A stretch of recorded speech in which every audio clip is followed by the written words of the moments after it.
အားလုံးပဲမင်္ဂလာပါဗျာကျွန်တော်တို့အပိုင်း3ကနေပြန်လည်ကြိုဆိုလိုက်ပါတယ်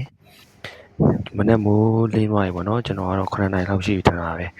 အဲ့ဒါနဲ့မီးပြက်နေရတဲ့ကျွန်တော် like ကလေးကိုကျွန်တော်ဖွင့်လိုက်ပါတယ်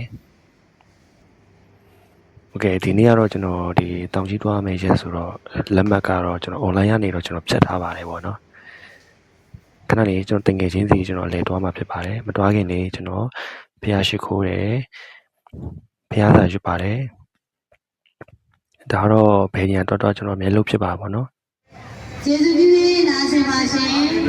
မြန်မာလာတော်တော်ရင်ညနေ9နာရီပြီးစဉ်ဖြင့်မန္တလေးမှာ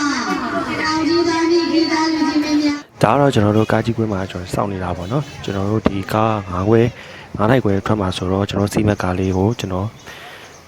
တွားနေတာပေါ့အဲ့ဒီကတော့ဒီဖြူရောင်လေးပေါ့ဒီမန္တလာထုံးကားလေးပါထုတ်တွေအကုန်လုံးကိုကျွန်တော်ဒီဂိတ်ကနေပြီးတော့ဒီကားစရာတွေအပ်ထားပြီးရပါတော့နော်အခုပြီးရင်ကျွန်တော်စီးမဲ့နေရာကိုအခုတွားနေပါတယ်ခုံကတော့ဟိုးနောက်ဆုံးတန်းကအနီရောင်လေးကိုတွေ့လာအဲကျွန်တော်စီးမဲ့နေရာပဲโอเคရောက်ပါပြီကိုကစာတလိုင်းဆိုတော့ဒီမုတ်တွေလည်းအများကြီးဝယ်ခဲ့တာပေါ့နော်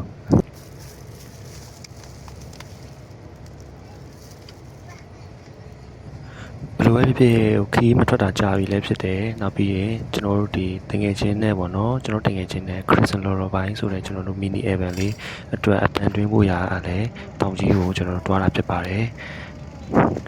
ဆိုတော့အခုကတော့ကျွန်တော်တို့ဒီသမင်းသားနားမဲ့နေရာရင်းမပင်ကိုရောက်နေပါတယ်ဗျာဟုတ်ကဲ့ကျွန်တော်တို့အပိုင်း၄မှာပြန်လည်တွေ့ကြမယ်ဗျာကျေးဇူးများကြီးတင်ပါတယ်ဗျာ